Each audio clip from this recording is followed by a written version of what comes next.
Hey everyone, before this video starts, I'd like to give a special thank you to all my Patreon and Twitch subscribers. If you'd like to learn how to support this channel, possibly for free, just hang out till the end of the video. Thanks so much for watching, guys. Alright, let's watch this here. People keep asking me to watch the rabbit hole with DarksydePhil. Now, I might be wrong about this, but my understanding is that Wings of Redemption is supposed to make a podcast with DarksydePhil. So people are probably, you really need to see what this is about, brother. And I figured, okay, it's from Fredrik Knudsen. I don't know if I'm speaking correctly, but I watched his video on Wings of Redemption. I thought it was pretty good. So let's get right into the news. Also, update: my back is still a little bit hurty.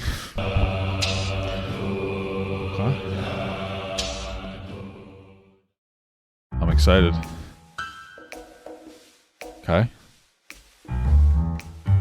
Of the internet's content creators, there are few so controversial as Philip Burnell, better known online as DarksydePhil, styled with a Y. He sports a very edgy respectable number of subscribers, over 180,000, but the more notable figure is his number of uploads and their frequency. Since 2008, he has uploaded tens of thousands of videos, usually 10 to 20 minutes long, and he still uploads more than a dozen daily. Well, okay, not like me. I do maybe 2 a day. That's my limit. I'm trying to just keep it to 2 a day. I would upload upwards of 5 a day at some points, but trying to get it under control. This is in addition to another channel where he uploads video logs, or vlogs, where he talks about himself and what he's doing, typically for over an hour at a time. How do you have the time in the day, bro? On his Patreon page, he makes over $1,000 every month from nearly 200 different patrons. That's $5 a person. Oh my goodness. Searching for him on YouTube, however, brings up far more than just his own videos. There are numerous clips and compilations of his gameplay constructed to mock and tease him, while others offer commentary on what has gone wrong with his channel, implying that he once had a loyal and enraptured fan base. He often... That's the price of fame, dude, is everybody starts talking shit about you, bro. So, there you go. Is cited by other content creators as a negative example, though their reasons for doing so often Ew, he played Dota too? I'm just kidding, I used to play Dota, so I used to be top 3% in Dota. Now I don't understand what the fuck's going on in that game, so like I'm no longer top 3%. Vague. It's like, that's the fucking DarksydePhil style of doing things. Blame everybody that isn't you, and people watch to watch you rage. Like, do you want to be the fucking court jester? No, you don't. Why not, bro? Who cares? Court jester, poggers. You know, court jesters were well respected. Okay, my understanding. Okay. So who is he, and how did he gain the ire of so many? Probably something to do with racism. I'm assuming it's a white guy. So, was he a Smash player? Philip Burnell entered the gaming community in the early 2000s as a fighting game competitor. Okay, Predator. All these fighting game guys are predators, dude. I'm half kidding. I don't know. Though he would commonly compete in local tournaments, he struggled to place and earned himself the title of the King of Hate. Nice. Philip himself claims that this nickname was earned due to the unpopular opinions he touts and because he uses the hatred against him as a motivator, but other tournament goers tell a different tale. They claim that he received this nickname because of his bouts of rage, argumentative disposition, and poor conduct. DSP, stop recording. No one gives a shit. Play. You can't hold up a tournament.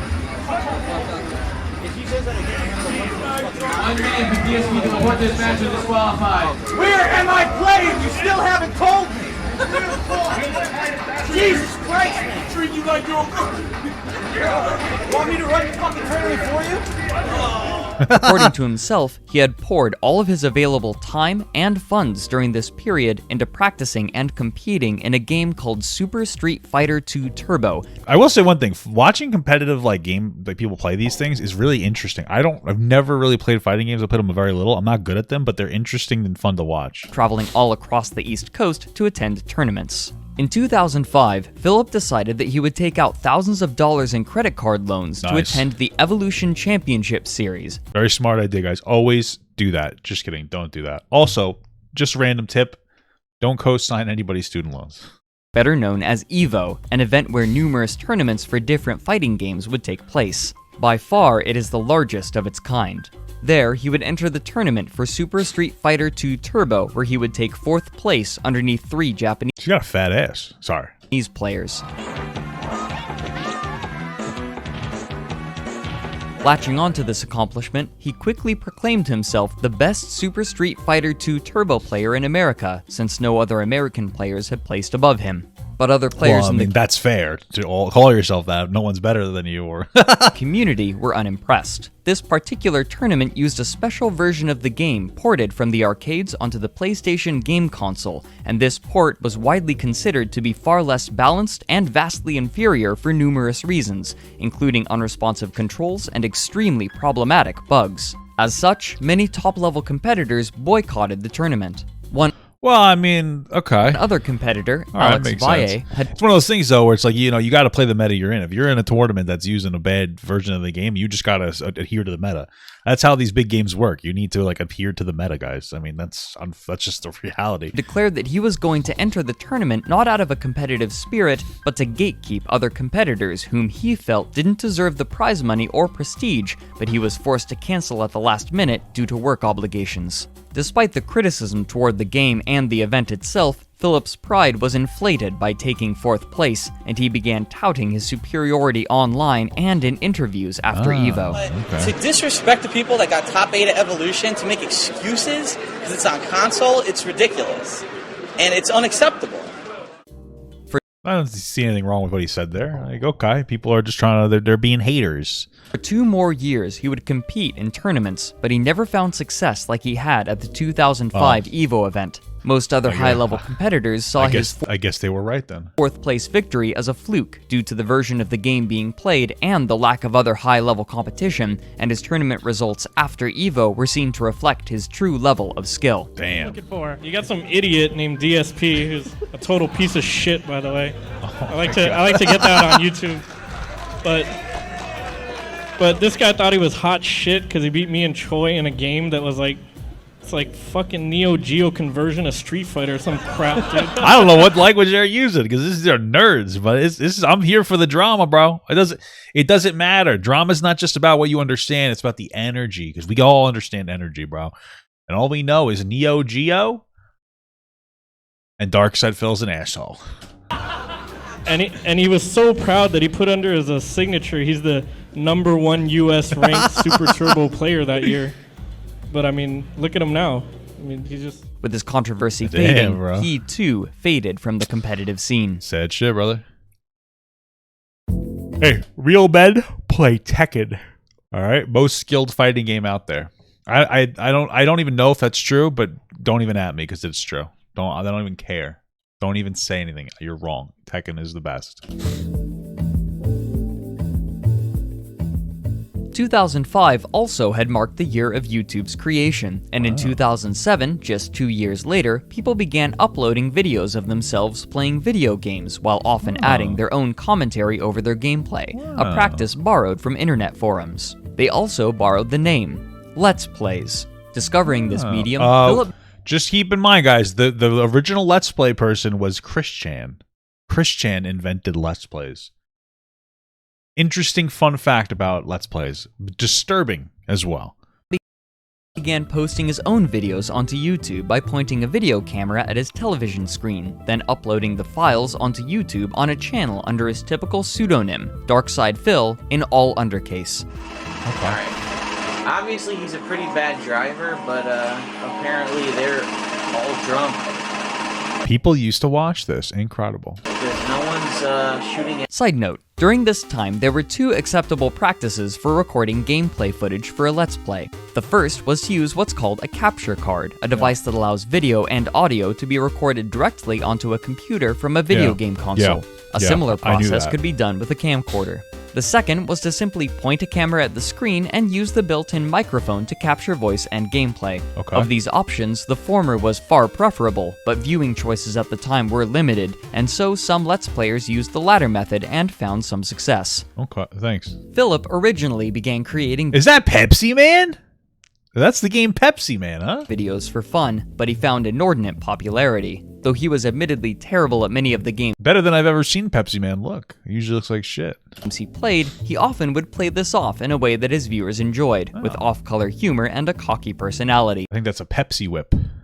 These viewers would often cite his authentic reactions as a reason for enjoying his content. Many others, however, considered his laugh grating and his humor obscene and dull, among other What am I things. supposed to do? Oh, come on! You die so fucking quickly. Despite this, some of his That was the most entertaining clip of him? Jesus. videos would receive tens of thousands of views, a very high number especially during that time, and he would regularly appear on the front page of YouTube with footage of new games. On September cool. 9th, 2009, he also created a blog channel, which he called The King of Hate HD in all I capital thought it was letters. the King of Fat. That's how I read it, sorry. This channel also began collecting considerable views on a small number of his frequent videos. Okay. Philip's pattern for video production was mostly consistent. He would play Bro, who the fuck names their kid Philip, though? If we... Philip? Okay. Philip is pussy. You know what I'm saying? play games in blocks of several hours, recording his playing session by placing a camera on a coffee table near the screen. Once he was finished playing, he would chop up the videos into approximately 10-minute segments and upload each of those segments onto his gaming channel individually. What? What the fuck? Wait, so we record like, let's say 3 hours of gameplay? So what is that, 180 minutes? And then he would post 18 videos of it? That's insane. Holy fuck, dude. What the hell? Okay. In April of Really trying to hit that algorithm, I guess. 2010, Philip began to experience the first signs of trouble. Apparently, Ubisoft had seen some of Philip's gameplay footage of Splinter Cell Conviction and complained to the YouTube administrators, who promptly shut down his channel out of fear of litigation. Wow. YouTube then contacted Ubisoft to verify the concern, but Ubisoft stated that they had made no such claim. In fact, it had been an anonymous internet user who had created a false account in an attempt to shut down Philip's YouTube channel. Wow, that's fucked up, bro. That's crazy. How did... Damn, YouTube. You guys are dicks. That's fucked up. Even if you don't like the guy so far, he just seems like kind of an asshole. And they got his channel shut down because some random dude trolled YouTube into doing it? That's really unfortunate. At least for a time. Why they wanted this is uncertain, but the channel was reinstated shortly after. As time went on, Philip uploaded more and more videos until he was reliably uploading over a dozen videos a day. Wow. Near the end of that year, he was laid off from his job, and so he established a Google AdSense account to start monetizing his videos. Okay. AdSense is the system that Google uses to distribute advertisements It is. and pay content creators for their views and the number of is. times someone interacts with an ad or the video itself. It's true. Along with this, he started a new series on his blog channel in October of that year called DSP Tries It, where he would review food items and occasionally video game peripherals. These You know, I've thought about trying to do a second channel and like keep up with it, but it's not something I like doing, and I just haven't been able to find what I like doing. You know what I mean? Like, I did the workout channel and I've been uploading there, but like I like working out. I'm not so sure I enjoy posting about it. It adds a weird stress to my working out. You know, and then I do like a video game channel, but like I like video games, but then I don't. I just like hang out. Like a lot of times I will stream and then I'll do some video editing and stuff, and I'll make some thumbnails and I'll play some games a little bit, but then I hang out with my wife a lot, you know? So I'm like, what the fuck could I do? You know? So it would be something nice, but I just don't know what it would be. videos would also be monetized under his AdSense account. Wow. Should I just go and eat food? Hey, I'm gonna try the I'm gonna go try the portobello mushroom or something. I don't know.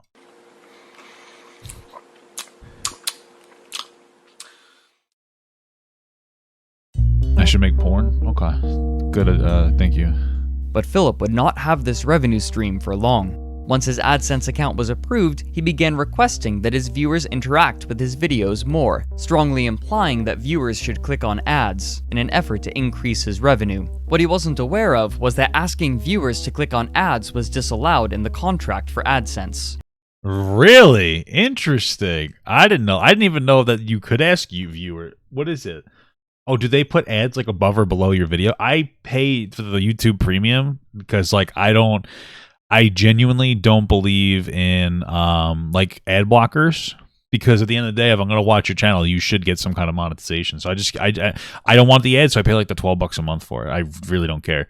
Plus, it gives monetization to videos that aren't monetized too, which is interesting. Like if you have a demonetized video, you still get YouTube Premium pay from it. So it's like, I think it's kind of a good thing. It's $12. I think it's worth it. If you're going to watch YouTube all fucking day, like, you might as well get it instead of ad blocking. I think ad blocking is a little bit shitty because that is people's income, and it's like sometimes people put overbearing amounts of ads on their videos, where it's like every 4 minutes. I put an ad like every 15 minutes, and then like in the first 7.5 minutes. It's, if I have like an hour-long video, I have one ad of 7.5 minutes and 15, 30, 45. That's it. Because, like, you know, whatever. I think that's reasonable. As long as you're not like, hey, I have an ad every 3 minutes. That's just kind of shitty at that point. But I guess telling people to go click an ad is against the TOS. That's funny. It makes sense, because then, like, if you just click it and don't buy, I think that they still have to pay. So it's like a false click. Interesting. And so his account was banned, meaning that he could no longer make money directly off of advertisements for any of his videos on any of his channels. Creating multiple AdSense accounts is disallowed by the service, meaning that Philip could not monetize his videos. They banned him that hard? They didn't just take some of his money away or something and be like, yo, this is a warning? That feels like a harsh ban. That feels a little bit too harsh. Unemployed and without income from YouTube, Philip began uploading his videos to Blip.tv, a competing video hosting service, and received a lucrative partnership offer. Only a few months after he began using Blip, however, he was banned from the site for making numerous anti-Semitic jokes. This is what happens when you let the Jews do whatever they want. You've let the Jews overrun space, and now look at this. Hello, Jew. Give me your money. You've hoarded it for far too long. Why are you carrying your balls next to you? You stupid moron. You big-nosed freak. What the fuck?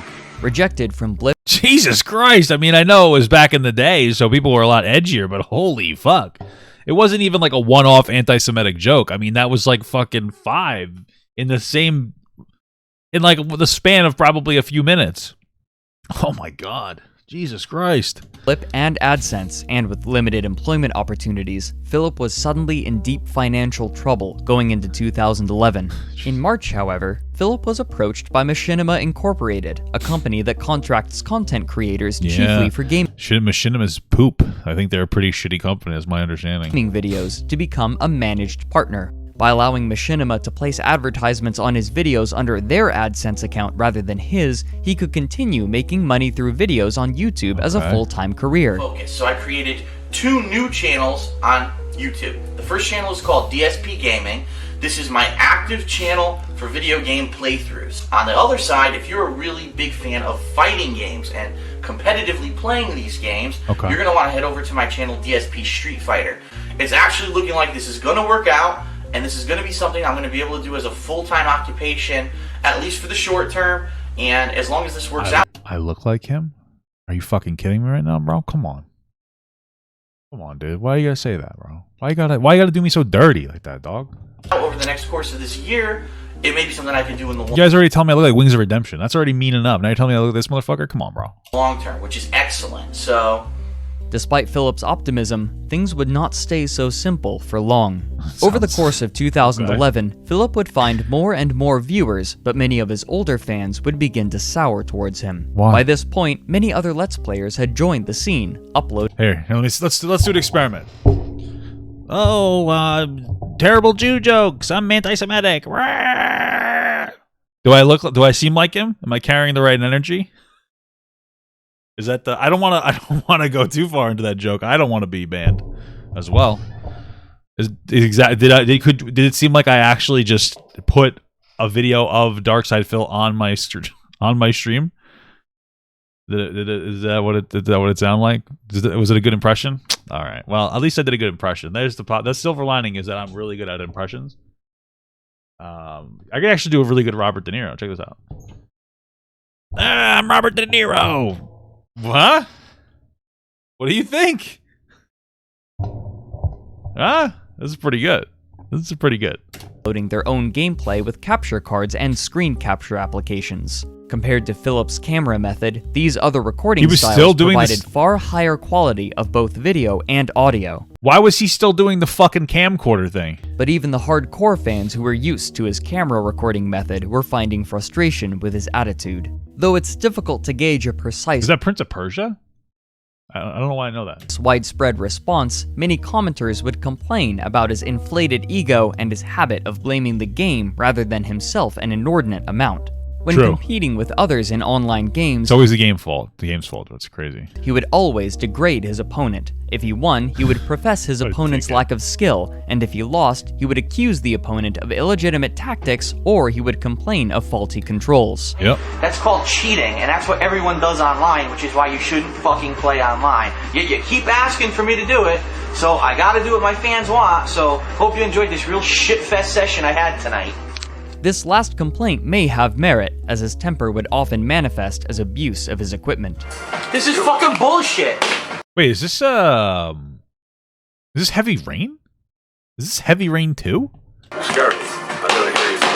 I'm wrong about that, right? It looks like Heavy Rain to me. Why does it look like that? Move, asshole! Philip would also become belligerent No, it's on his not. I'm social just stupid, media. am I? For example, when game reviewer Mitch Dyer posted Oh, that was Mario 64. Thanks, bro. I didn't want to look stupid by saying it was the wrong game. Thank you so much. a review for IGN with which he disagreed, he attacked Dyer for not providing an objective review, and after the argument, Philip posted a vlog onto his King of Hate HD YouTube channel attacking him further. And he just got all offended that, like, I told him that I work full-time on YouTube. Like, okay, jealous much? That's what I should have said. Jealous much? But anyway. You got him, bro. Jealous much? Got him. He also would attack other YouTubers, notably PewDiePie, iJustine, and Tobuscus, each for different reasons. While his former fans claimed that this was a change in character, Philip's detractors would point to these things as already Papa jealous much? Very true. Very jealous. I'm very upset. Very unfortunate. existing issues becoming more evident. In light of these problems, Philip's viewership and therefore his livelihood began slipping. Oh shit, slipping, bro. I wish I could slip to 5 million. Fuck. I mean, I'm doing well. I'm not gonna lie. I get about 1.2 million a month, but fuck, imagine 5 million. It looks like a week or a day or something. Damn, dude, that would be money, bro. Oh my goodness, that would be crazy, dude. That would be crazy. That'd be so cool, dude. Then I can commit any crime, and I'm like, yeah, I'm rich. I can do whatever I want. You know what I mean? That's why I want to make the money, so I can do crimes. I just want to do crime. Watch my videos so I can make crime happen, bro. Just want to go around town and hit people and be like, oh, sorry, I'm rich. The law doesn't apply to me, motherfucker. Do you want to, like, a whip? Like, do one of these? A dab? You know? Because I'm rich. I can do what I want, dude. Take a piss on a homeless person? I think that's assault. That might even be considered sexual assault. I don't know. You know, calling someone gay is sexual harassment? At least in the workplace. Isn't that crazy? That's crazy, bro. I don't know why that thought popped into my head, but whatever. Between November of 2011 and April of 2012, he would drop from nearly 13.5 million monthly views to 5.3 million, a drop I'll still take it, dog. You know what I'm saying? of over 60%, after which his viewership continued to slip in a downward trend for the rest of the year. Things got even worse for him after Machinima renegotiated his contract later in the year, reducing his pay. Wow. Why this occurred is uncertain, but there is speculation that it was because of his diminishing viewership and the belief that it would continue to decrease. Why would that matter, though? You would make less money. That would be your diminishing pay, but why would they lower the percentage? That's weird. Philip, in large part, believed his viewership issues to be not because of his content, but rather because of changes that were occurring in the back end of YouTube. He argued that YouTube was changing to accommodate viral content while simultaneously hurting who he called the little guys, whose content was being deprioritized, and it was this deprioritization that was to blame for his decreasing viewership. I feel like there's no way. Like, it's one thing to get a slow, like a reduction in viewership. That might, like, if it was like, oh, I'm going from 10 million to like 9.5, maybe then it could be an algorithm issue. But like, I feel like when you're more established, people kind of find you and know you more, so a stall would make more sense. Like if you stalled for a while, that would be like, okay, understandable, you know? Many of his fans and all of his detractors, however, were unconvinced that this was the only problem, if it even was one. Many indicted him for his inflexibility, an argument bolstered by his adamant refusal to alter his content production or release methods. True, Sometime over the course of 2011, Philip had started dating a woman named Liana Hongen, known better by the pseudonym Panda Lee. While Philip's fanbase seemed Is she Asian? Liana Hongen, known better by the pseudonym Panda Lee, while Philip's fan Is because I feel like he's the kind of white guy that looks like he would fetishize Asian girls. Like I wouldn't doubt it, you know what I mean?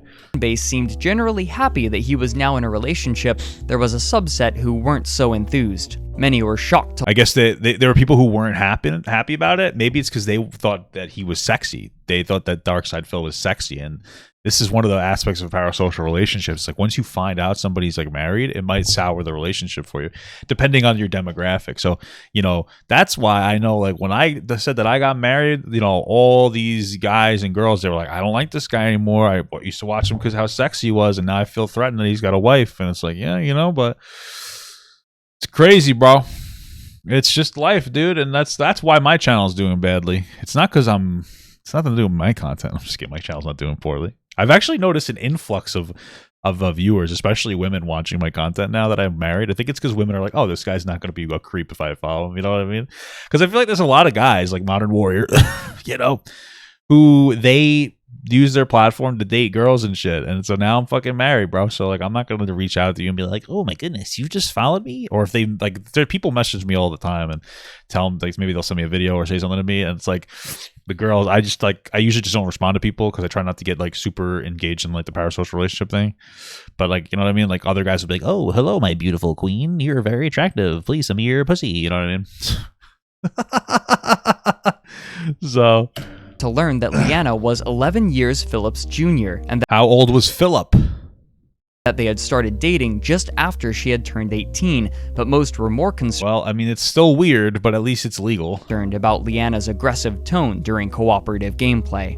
Everyone press start. No more talking. Let's press the start before I kill you all. Isn't it so cringe when women try to be funny? Take the L, women. That's really what it is. It's a girl that's a little awkward saying it. You know, if it was a guy who was awkward saying it too, it would have been a cringe. But like what she said was just like weird. Jesus, press it. She's trying too hard, bro. Press a button. I don't know. Probably a better gamer than half of you. You probably can't even ready up. Are we level 2? 2011 also marked other strange behaviors from Philip. For example, for his DSP Tries It series, he took I just love both y'all, honestly, and have been getting my friends and people to watch you. Bro, I appreciate that. That's fucking on the ground work. That's canvassing for Papa Gut in real life. I mean, like, there's really literally nothing else I could ask for, bro. That's fine. I know, that's cool, man. I really do appreciate it. That's pretty progress, bro. Yeah, yes, women are very cringe. Thank you. Video of himself showering with an Axe body scrubber. Why? This is the content that I need to make. Showering with Papa Gut. I should experiment with that content style. Showering with Papa Gut. What do you guys think about that? Would that be a good content for me to make? Showering with Papa Gut content. Not bad. Oh my god. Oh. You don't want to to wash your balls. Oh. But even compared to all of this, his worst trouble was yet to come. Trouble that would arise from an unexpected place. His own fan base. That sounds expected to me. Yeah, I could do collabs and shower with Joe Bartolozzi. Very good. That's a great idea. Thank you. I'll reach out to Joe and say, hey, Joe, do you want to shower with me? And let's see what he says. What do you think he'll say, guys? In 2012, one of Philip's fans going by the name EvilAJ2010 was blocked from commenting on Philip's videos when he mentioned his belief that Panda Lee was the cause of Philip's change of attitude and, therefore, loss of viewers. Okay. Incensed by his banning, EvilAJ published a montage of Philip's gameplay footage of Metal Gear Solid 2: Sons of Liberty in early 2013, entitling it, "This is how you don't play MGS2." Throughout the nearly hour-long montage, he peppered in comments from viewers frustrated with how poorly Philip was playing, especially noting how he was ignoring important mechanics as a direct response to Philip's claim that viewers were extremely positive to the playthrough. This video showcased some of the worst of his play, where he would often blame the controls or game design for his poor performance. When exactly this video went online and its precise viewership have been lost, but some sources claim that it quickly garnered over 1 million views. One of Philip's tweets, apparently criticizing the video for stealing his footage, predates the upload that currently exists. These imply that the original was somehow taken down, possibly by Philip, and then later re-uploaded by Evil AJ on February 15th, 2000. Is that Internet a J? 2013. Probably not. Whatever the exact case may be, this video quickly sparked a series of similar montages, each with the title prefix "This is how you don't play," showcasing Philip's worst moments. That's fucked up. It's probably really stressful, but one of the interesting things is that you could literally, like, if somebody makes hate videos of you, you could just watch the video and do a reaction to it, you know? You just watch the video, do a reaction, like, oh man, yeah, I was a little cringe, bro. Boom. Then you get people will be watching all those hate videos, which will be directing them to your channel, and then if you take the joke well, boom, you have a bunch of new viewership. Also, yeah, good question. When does Keemstar show up? I feel like there has to be Keemstar. Where is he? If he's not in this video, I have to only assume that this person that made the video didn't do their research, because Keemstar exists in everything. These videos would range in length from 10 minutes to over 2 hours. In short order, these montages would overtake Philip's own video content when searching for his channel due to their popularity, pushing his own content farther down the search results. Philip, enraged by this, set about attempting to remove these videos from YouTube. In a misunderstanding of fair use law, he claimed that these videos were violating his copyright and argued that while his videos were transformative since he was playing a game, these other videos were stealing his content by using his video footage. I do actually wonder the legality of that. Like, if somebody just makes a montage of your playing, is that a fair use violation? You know what I mean? I just wonder. Because it's like, without like transforming it in some capacity. Like, I guess if they just played like his fucking video or something, or his stream or whatever he was doing, or I wonder how much editing and effort they put into it. Because if they're just showing like his content without anything else, I think that's shitty, you know? And so, he went about systematically flagging the videos for YouTube's review. Despite his efforts, these videos would stay online and continue to multiply as the months dragged on, along with Barack Obama. What the fuck? What is this game? This is Barack Obama down here. This, another series parodying the DSP videos would gain popularity, criticizing different aspects of his failures or his character, especially his ego. For example, one user criticized Philip's belief that his Let's Play videos were works of art, and that the game and his commentary are his ingredients to create it. Work of art. That's a bit much. They're $60. I paid them their fee to utilize the ingredients to make my work of art. Fuck.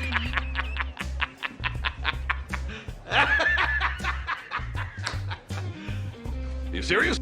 Though he was gaining newfound notoriety, it wasn't enough to change the downward trend of his viewership. As more and more of these... Well, it's probably because he was complaining more than just like embracing the nay on him and being like, funny joke, man. You know what I mean? If you take a joke well, people respect that and they respond positively to it. You can't always like operate in like the best version of yourself. You know what I mean? Like, everybody has issues going on. It might make them additionally stressed. They might have a bad moment. It's just about how you take those bad moments when people call you out on it, you know? Papa, do I consider my content a work of art? Of course. Like, what are you talking about, bro? Like, this is the thing. It's not even just the content. It's me. You know, if anything, me putting a video in the screen while I'm talking is probably ruining my art. If I just did streams like this, like I just made a YouTube videos 10 minutes a day, just me sitting here like this.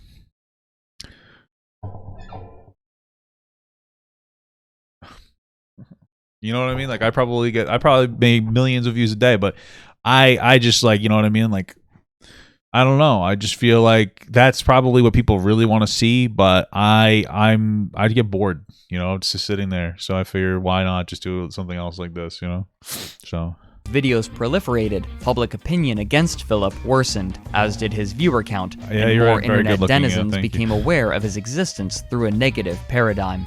Even switching over from using a video camera. Yeah, exactly. That's. I'm just trying to give all these other content creators more clout by putting my face to their video. You know, like if you think about it, this video has 6 million views, but I actually, when I first started watching it, it only had like the 3,000 views. So just watching this, actually have 17 million people watching my stream right now. and people like they will watch my video and then simultaneously watch the other video at the same time because I like to just share the clout. This person actually only had like 300 subscribers. Actually, now they're at 1.1 million. So, yeah, man, I like to shout out other small creators. You know what I mean? The direct capture couldn't staunch the leaking viewership. To make matters worse, Machinima had again cut his pay in early 2013, increasing Philip's financial strain.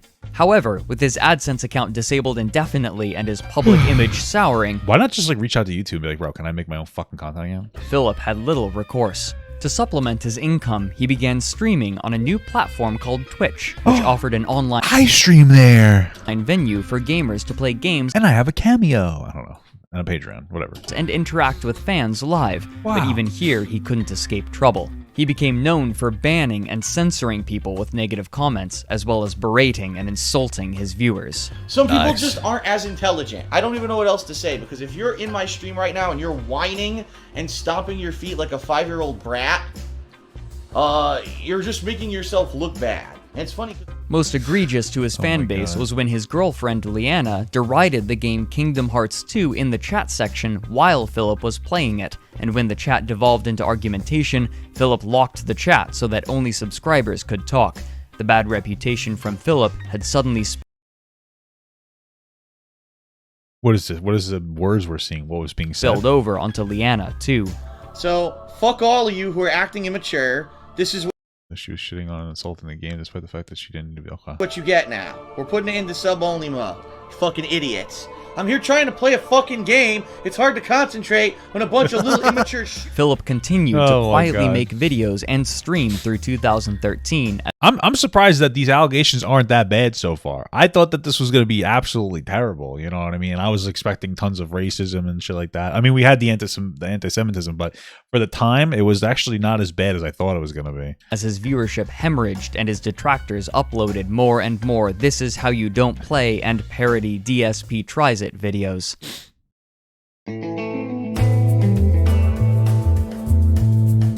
2014 saw major changes for Philip. Taking Bro, out don't even talk anymore. Just let's play the music. more loans, he purchased a new condominium, this one in Seattle, Washington, bringing Leanna to live with him. He believed that a new location would provide him with the motivation and energy to surge back into popularity. That's a big house. This is where he lived, or is this just a random stock photo? Because I feel like that's a big loan. He's living up there. Sheesh. But this living situation proved problematic. Leanna was unemployed and had no higher education, meaning Philip had to provide for both of them with his dropping income. What do you mean? Who cares if you have a higher education? Go to get a fucking job. You don't need a higher education to work at Starbucks, bro. What the fuck are you talking about? That was a little confusing. She didn't have a higher education, so what? Go get a fucking job. What the fuck? Go just do like a work part-time, full-time, whatever. Go make a little bit extra money. Work at a grocery store, bro. There's no shame in that. Like, whatever, bro. Like, you know, you could do something. Go get your, Go get your CDL. It's not that difficult to get. Class B CDL, not a big deal. You know what I mean? You don't have to get air brakes on it. You drive a school bus without air brakes. You drive like minibuses, basically. It pays okay, you know? Start an OnlyFans? Yeah, perfect idea. You know, thank you. Or were you just telling me to start? Whatever. You know. His problems would worsen later in the year after a dispute with Twitch admins. At the time, Twitch's servers were unable to handle too much bandwidth, and so, when Philip was streaming at a quality that the servers were unable to handle, they politely requested that he reduce the bitrate of his stream. Philip, annoyed. Okay, that's not a big deal. Okay. Asked why other streamers could stream at higher bit rates, but the Twitch admin who contacted him remained firm that others did not, and that Philip must abide by the rules as other content creators did. Well, it seems like he said, why is this tension on me when there's lots of other people who stream over 3,500? I have to ask. There's no argument. I'm complying. Just a question. So the guy said that he was going to lower the bitrate, but other people were still raising the bitrate.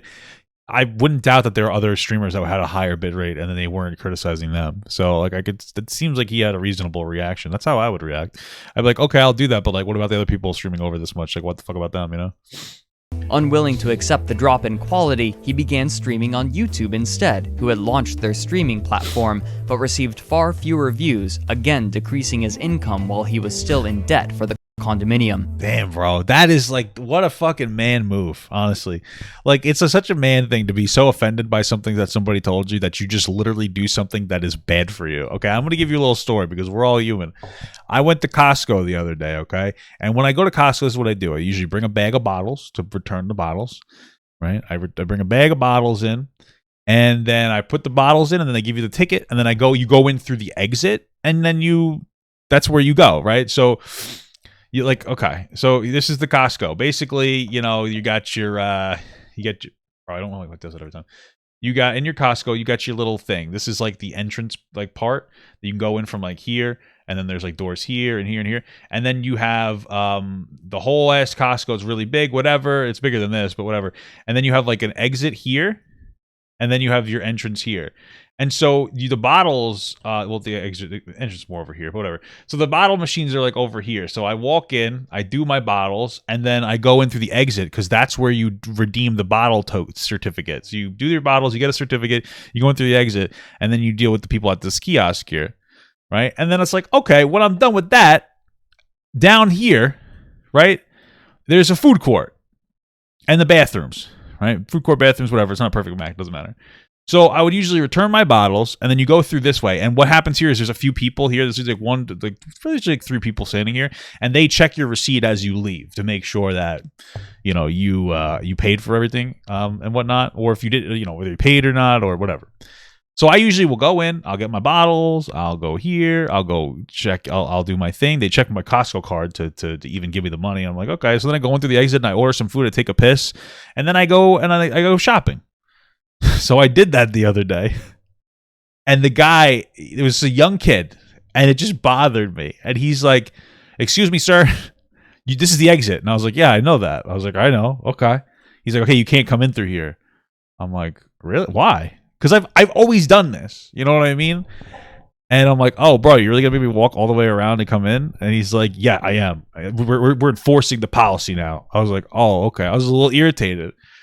So, listen, here's my biggest thing. If the guy was like, "Listen, man, we're going to start enforcing the policy of going in the right way," I would have been like, okay. But I felt like he was being a dick for multiple reasons. One, he was like young and new and just like swinging his balls at me. I think that was what bothered me the most. That's what I felt like it. Okay. And two, he was kind of rude. Anyway, I walked outside. I got in my fucking car, and I was looking on how to cancel my Costco membership. I was so pissed. I was so pissed off. I was so pissed. I called my wife, and then I was talking to her, and she's like, "Let's just go fucking shopping," because she needed things. I'm like, "Just stop and go shopping. It's not that big of a deal." And I was like, "Okay, you're right." So I went in and I went shopping, and I know that's not like my proudest moment, but like that's a fucking man thing to do, bro. It's like I was pissed off. What are you doing? You're not even being nice to me. And it's one of those things where as I get older, I understand older people. When I worked at the bus company, I was a manager, and I'm a younger guy comparatively. And a lot of them would be grumpy, and they'd be bitching about shit. And I would always be nice to them. So they liked me. But I would always be like, "Oh, you're an asshole," behind their back. Now I understand why they're an asshole. Because like you got somebody who's been doing the same thing for years. And then like you're just like a dickhead. You're like, "Change what you're doing." And it's just annoying. You're not even being nice to me about it. So that was my issue. Made me upset, okay? Made me upset, bro. So that's like what happened with him. Just fucking take the L, man. You know what I mean? Like it's just funny, bro. On January 10th, 2015, prospects were looking better for Philip when he created a Patreon page for himself. In the first month, he made over $1,300 from 134 patrons, helping to shore up his lost income. But this upturn in Philip's fortunes would not last. On June 24th, 5 months after the launch of his Patreon, Philip was swatted while he was streaming. Jesus, this guy can't catch a fucking break. The term Costco is the best, yeah. Swatted refers to the questionable online practice that had been increasing in popularity. Questionable online practice? What do you mean, bro? It's abhorrent. They call the fucking FBI on you, say that there's like a bomb threat or something, and then they send fucking SWAT people. It's not questionable. It's terrible. During that time period, it involves a person calling in an anonymous tip to the police in the area that there is some serious or the police near whatever FBI, whatever. You get my point. Situation at a streamer's location, such as a hostage, thus instigating a response from a SWAT team who would go to the person's house. Yeah, they say questionable, so he didn't get swatted. Maybe. Or apartment. The intention is to force the SWAT team to Sam's Club is better. I've been to Sam's Club. I don't know if it's better, bro. Maybe I'll check out Sam's Club just because I got mad at the Costco. But storm the living space, potentially injuring or arresting the streamer inside while the stream is running. This particular incident ended quickly and peacefully, however, with the well, now that I see he has a Sonic hat on, I feel like he deserves to be swatted. I'm just kidding. officers bantering. Sonic is cringe. Well, Sonic isn't cringe. Sonic is cool, but also Sonic is cringe because like all the new Sonic games are terrible. Like, you know what I mean? Like the 2D games are much better. Okay. Each other that the incident was, quote, gamer shit, but it was only the beginning in an uptick of negative behavior targeting Philip. On June 26th, just should have made a video about being swatted. Maybe you make some money off that. 2 days after the swatting attack, Philip's stream was struck again, this time with a dedicated denial of service attack, better known as a DDoS. The function of such an attack is to overwhelm a person's internet modem, temporarily shutting off internet. Why did he get such negative reception on his video? He got like 500 dislikes and 1,000 likes. What? Internet access. But the largest blow by far was against his videos in general. A small number of people began flagging some of Philip's videos, claiming that the fan art in the videos was utilized without the permission of the artist. If he were to the fan art? His own fan art was being used without the permission of the artist? What? Is that serious? Receive a third strike on either account, the respective account would be taken offline temporarily. If you make me fan art, I'm assuming you are making it with the consent that I watch it, view it, and put it up on my stream. You know what I'm saying? Like, oh, hey, Papa God, I made you a clip. I made you a funny montage of yourself. Oh, crazy, I'm going to watch it. Oh, Papa God, what the fuck? You don't have my consent. It's like, what? You made it for me to see. You know what I mean? That's crazy. Cutting him off from one of his few precious Sonic isn't cringe, Sonic fans are cringe. That's fair. Sources of revenue. It is like My Little Pony, though, if you think about it. Same energy with the fans. At the recommendation of Machinima, Philip set all of his videos that used fan art as private, thus removing them from public accessibility, but this action had an unintended consequence. YouTube's search algorithms considered the views on these videos to be lost. Socialblade.com's public graphs show that, according to YouTube's algorithms, Philip net lost 1.37 million views on his channel in August of 2015 when he set these videos to private. Does that matter? In doing so, his videos were deprioritized by YouTube's search and recommendation functions, further reducing the visibility of his channel. Between July and September of 2015, Philip lost approximately 500,000 monthly views, which constituted 15% of his remaining viewership. Wow, that's rough, bro, but okay, alright. A sharp downtick in his already dwindling revenue. Machinima, facing trouble after a number of publicized scandals and seeing Philip's viewership loss, renegotiated his contract again to pay him even less. To shore up his income, he announced yet another channel, this one called KO Gaming, which he launched on January 14th, 2016. This channel was created to be a repository for edited content, something Philip had refrained from doing during most of his career on YouTube. These videos received mixed viewership. Some performed well, while others failed to break 10,000 views even a year later.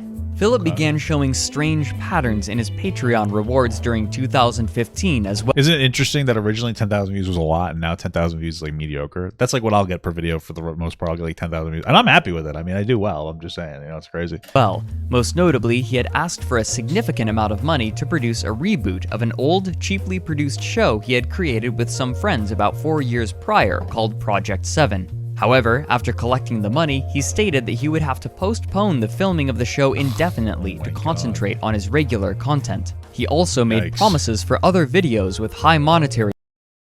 Well, everyone, after a chaotic day, I'd like to thank all of you who have been supportive, though it was rationally... thought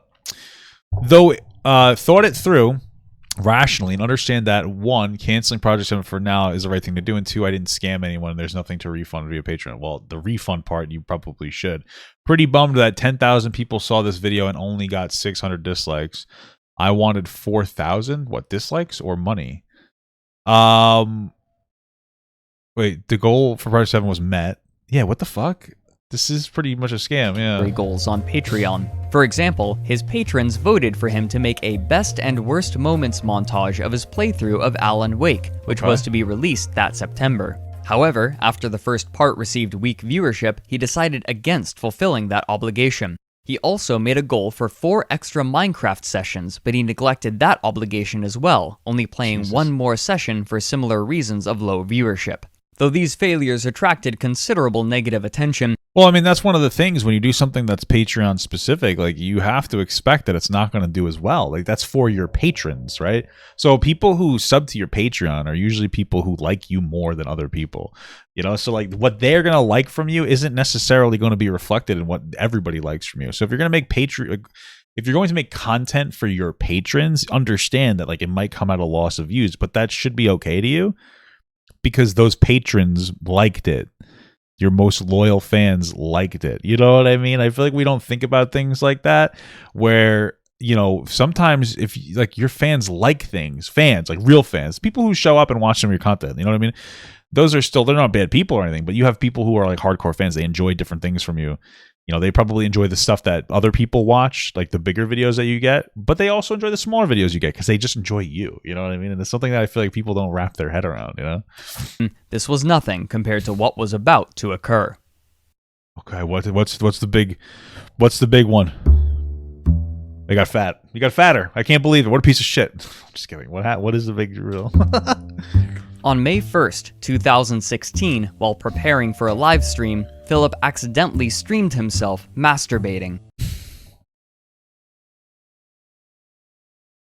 Okay. Well, that's a big W, bro. Wow, good for you, dog. How was it, like, reasonable? Was it decent? Like, you know what I mean? Like, how was his O face? Was it like, oh, was it hot? You know what I mean? Though the video itself wasn't graphic as it only captured his chest and face, but he was Damn.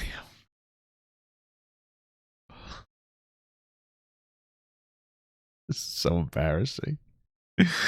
Oh shit. doing was clear. At first, he attempted to cover it up, What was he looking at? What was the porn he was looking at? banning people who mentioned the incident from his channel, but the word spread quickly, even earning himself a spot on Keemstar's show Drama Alert. I feel like this isn't that bad of a controversy unless he was looking at something really bad, like fucking gross stuff. You know what I mean? Like not even gross, like illegal stuff. You know what I mean? That would have been bad. But if it hit Drama Alert that Papa Gut was watching like scat porn, like I would be like, oh shit, you know what I mean? But I'd be like, yeah, that was me. Hey, listen, I go on and I say, bro, you know, that's my life, dog. But of course, Keemstar does have to make an appearance. You know what I mean? Like this is, if anything, this should be a positive thing for his channel, unless he gets banned for it. You know what I mean? Because like it's sad, it's embarrassing, but I mean you got to embrace it at some point.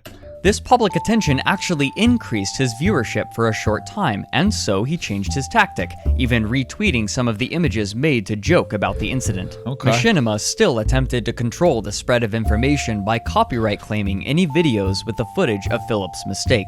These extra views, however, would soon peter out, and with My legs were just itchy. That's funny. My leg was just itchy. That's funny. stagnant subscriber count, the gradual decrease in viewers continued throughout the rest of the year. To help salvage his income, he began streaming on Twitch again on November 29th, 2016. Philip began expressing his concerns for his finances more and more in his blogs, imploring his viewers to watch more of his videos. Did he call it 13.2% compared to previous period? That's not, you don't name your shit that. That's ridiculous, bro. It's so weird because like, listen, everybody has like struggles for YouTube. So for me, last year at the end of it was pretty rough. Like I had a good, like the beginning of the year was really low because I was still on TikTok and there was a bunch of other shit going on. And as the period went on, as my YouTube became my focus, I actually was doing really well, and I was doing really well towards the end of the year. And then a lot of things happened. I got COVID, which put me out of work for like a week or so. It was a Christmas time, which means I was already out of work for a bit. And then YouTube was screwing me because they were, for a lot of smaller creators, it wasn't even that they were or weren't monetizing my videos. They were reviewing my videos for monetization for upwards of like 10 days. And you guys know that a lot of my content, not all of it, but a lot of it is time sensitive. So like if I'm talking about a particular issue and then I got to put the video up, and I would put it out and it would get like, oh, I'd have some videos like 20,000 views, but it wouldn't get monetized. And then all of a sudden a week later it got monetized. Like, oh fuck, like you would get slammed monetarily. So I lost a lot of money, and it sucks. But like, you can't really go around and start begging people for money. Like, guys, my videos. It's just, you gotta take the L, man, and you gotta just like breathe through it and realize that like you're gonna have good days and you're gonna have bad days. And it's just like any other job. The only difference between this and a regular job is that like the regular jobs have consistency. Like when I worked my other job, there were times where I worked harder and less hard. There were times when I had more work to do and less work to do. It was just like the ebbs and flows. Like if I hit a day that was like below freezing, I really couldn't do a whole lot of work because I worked outside cleaning buses and the water would freeze and it would ruin the buses. Like it's really hard to clean the buses when it freezes like that. And there's New York State idling laws, so I can't even like just turn a bus on, leave it on, and you know what I mean? So it made it very difficult because, you know, then sometimes the floor would freeze as well, and then they go in the bus and like the fucking floor was frozen and somebody was trip and fall, and then there's a lawsuit and there's like a lot of things. So like, but then in the summer, you know, we're busting, bro.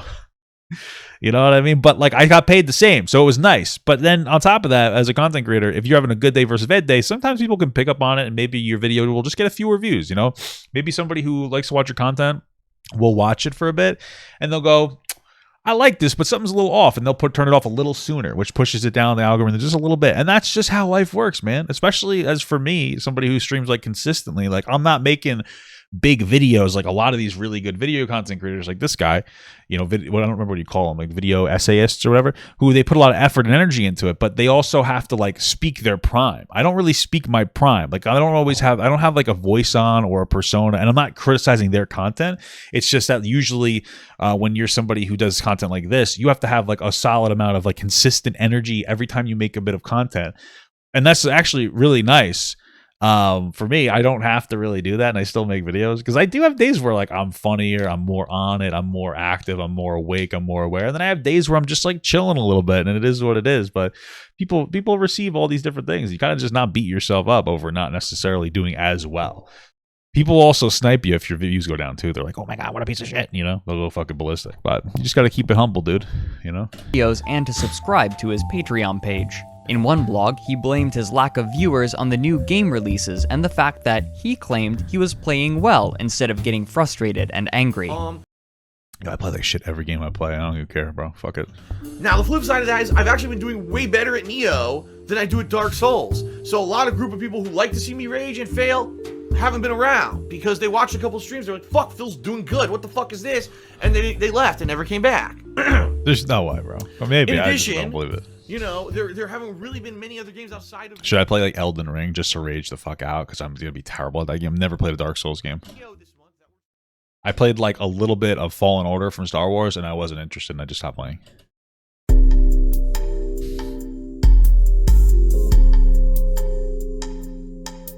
At long last, on March 2nd of 2017, Machinima removed Philip from their managed partnership program. Hey, that's probably a blessing, brother. That's probably a blessing, because Machinima was terrible. Since Philip's AdSense account was still banned, he had no way on his own to make money from... How did he not just reach out to YouTube and be like, hey, bro, I'm back, and I'm reformed, you know? ...any of his YouTube channels. He began to panic. However, within the month, a company named Curse offered Philip another contract, and... Really? Curse did? Wow, ballsy for them. Philip's attitude immediately turned again, though some of his thoughts were mixed. On one hand, he was making more money than he had been with his Machinima contract, but on the other, he had lost the protection from automatic content ID claims that Machinima's managed partnership had provided him, meaning that videos of his with copyrighted music or video would have the money earned from them taken away. Wait, interesting. Wait. Videos of content ID claims that Machinima's managed partnership had provided him, meaning that videos of his with So wait, Machinima also allowed people to use content like copywritten music too? Copyrighted music or video would have the money earned from them taken away. Sometime in April, a company by the name of Poltavi approached Philip with a tempting offer. They told Philip that they could offer him more money than Curse was currently giving him, and more. Oh. Oof, agreed, bro. It sounds like this is gonna be bad. They promised that they could give him another managed partnership as well as one other thing, that they would find all of the parody videos that had become so popular and claim them for Philip. Bro, that's a bad idea. That's free advertising for you, bro. You know? Placing advertisements on them and funneling that money to him. Tantalized, Philip removed his partnership with Curse and began struggling to enter a new partnership with Poltavi despite being unable to find any information on them online. After being strung along for some time, he realized that he had been duped. Poltavi was a front for another company, Lavaria Media, who currently didn't have the clout with YouTube to offer him a managed partnership or meet any of their other promises. Why did they do that then? To try to get him on board or something? Or because they wanted to troll him out of a partnership with Curse? Flustered, Philip returned to Curse, who agreed to take him back one last time in May. Oh, dude, how lucky do you have to be? That's fucking crazy, dude. Like, wow, holy shit. For now, Philip's short-term future seems somewhat secure despite everything that has happened to him. He claims to be making good money from streaming on Twitch, and his partnership with Curse will be at least enough for him to pay his bills. Even so, his viewership is steadily decreasing. Where he once had nearly 13.5 million views a month, this I feel like there was one moment where he had 13.5 million views a month. You know what I mean? When I look at this, this isn't really that different from some like normal content creators. Because like he started off, he had like a little bit of bump. He went back down. He had a nice bump. He went back down. He stabilized a little bit. You know, like you can't stay super relevant. He's probably being an asshole. And then this dip was because he pulled videos down so he didn't get like trolled more. This isn't like super unordinary. Like, it's weird. His number has decayed to 1.84 million, and if his deal with Curse were to break, it's uncertain what he'd do. He survives online with dwindling viewership and as a joke amongst other content creators, but he also serves as a warning to those same creators about the volatility of a fan base and how quickly it can turn against them. Huh. During the production of this video, Philip and Leanna broke off their relationship after Philip discussed Leanna's personal medical issues in a vlog. Show me the vlog, dude. I'm here for the tea, dog.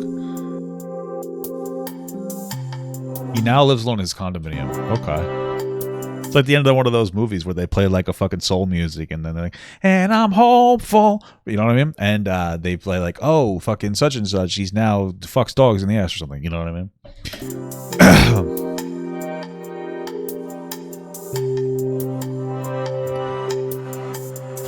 All right, so that was pretty good. Unfortunately, that was 5 years old, so we only got up to 2017. Someone's going to have to... Yeah, this guy died in prison, yeah. Somebody's going to have to show me one from, like, 2017 to now. I'm very curious about that. Thank you so much for watching, guys, and another special shout-out to all my Patreon and Twitch subs. If you'd like to support this channel further than you already have by just watching the video alone, go down in the links below where you can sub on my Patreon, which will allow you to get your name on this beautiful black wall. Or you can go to the Twitch page and you can actually use a free Amazon Prime sub, if you have Amazon Prime, to subscribe. Thank you very much, guys. Take care.